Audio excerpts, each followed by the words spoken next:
You're watching the Diamond News Desk at 8. My name is Sepu Ngoma. I'll be running you through the stories that are making business headlines this evening. We'll start off with Livingston's cassia vegetable farming revitalized. And later on, scrap metal dealers decry victimization amid anti-vandalism crackdown. We'll also look at the money markets and see the commodity prices as we close off our business later on. Do stay tuned. Let's take a look at the business news in details. A government-supported initiative in Livingstone District, southern Zambia, has revitalized irrigation activities that have previously ceased due to insufficient rainfall. The government has facilitated the capture and storage of water from a local stream following recent rains in Cassia Ward. Beneficiaries have expressed gratitude, saying their crops and livestock will benefit from this initiative. The recent rainfall has brought hope to the nearly failing irrigation farming, which is the primary source of livelihood in Cassia Ward, southern Zambia. This improvement is thanks to a government initiative to collect water at specific points to support ongoing agricultural livestock activities.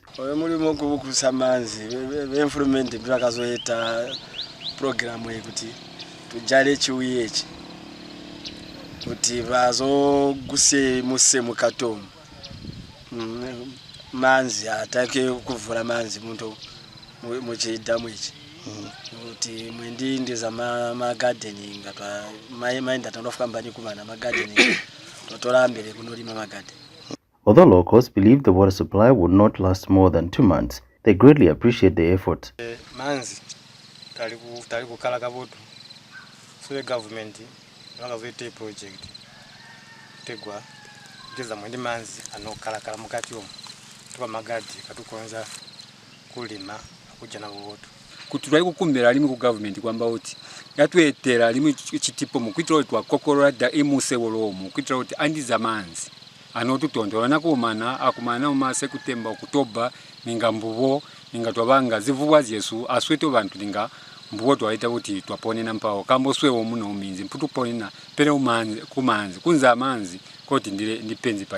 Cassia Ward is the main producer of vegetables in Livingston, and residents are now looking forward to a long-term solution for communal water points to sustain their irrigation efforts. Gabriel Josas Mova, Diamond News, Southern Zambia.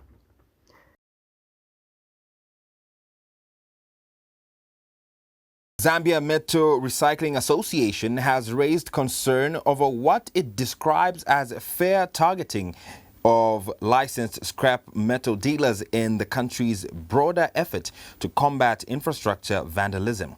This unfair targeting, and while speaking at the stakeholders meeting held in Lusaka Central Police Association spokesperson Stanley Kambindu did claim that law enforcement officers often implicate scrap metal business in theft cases without conducting thorough investigations. Chairperson Patrick Songa added that the industry plays a significant role in the secular economy, and warned that ongoing harassment could deter legitimate investors and undermine the sector's contribution to job creation and waste reduction. However, police have dismissed the allegations of misconduct. Chief Inspector Bonston Ziba from the Criminal Investigations Department stated that all search operations are conducted lawfully and based on actionable intelligence. The scrap metal trade, a multi-million kwacha industry in Zambia, is often caught in crosshairs of anti-vandalism efforts due to its proximity to stolen utility infrastructure, raising concerns over how to balance enforcement with business rights. As vandalism and metal theft are becoming common topics of discussion in Livingston District, southern Zambia, the police are intensifying their efforts to combat these crimes. One of the strategies being employed is engagement between the police and scrap metal dealers in an attempt to address the rising number of theft cases. Recently, Zambia's power utility company ZESCO reported an increase, with 30 incidents of theft occurring in March alone. However, many scrap metal dealers feel they are being unfairly targeted for crimes they did not commit. So when it is seen that police come and surround my home, do their search, come out empty, the perception will remain, and that perception is in the negative. So it will not augur well, first and foremost, with the community members. They will look me in the bad light. But police we all suffer. Them, they might be saying they are losing, but also we are losing because our businesses depend in their power. But if we are interrupted because you have taken a certain cable, one from your neighborhood, even yourself will be affected the next day in your operations. According to Chapter 409 of the Scrap Metal Dealers Act of Zambia, police are authorized to search the premises of dealers during an investigation. Dealers are required to allow any police officer to enter their premise of business or any area used as a scrap metal store and to inspect their records upon request. But perhaps one thing that we must endure a bit is that when we inspect scrap here, we don't know what happens along the way. Whether you have stopped and you have unpacked.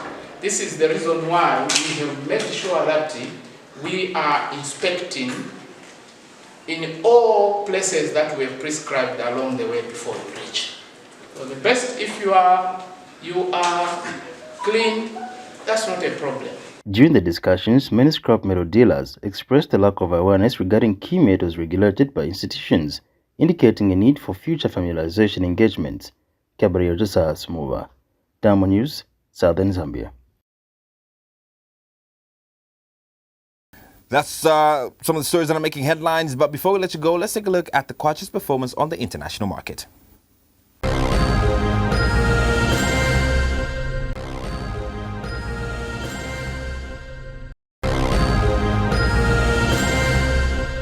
Those were your money markets. Let's now see the Kwacha's performance as regards to a particular item. What we'll be looking at this evening is two items, and we'll start off first with safety boots.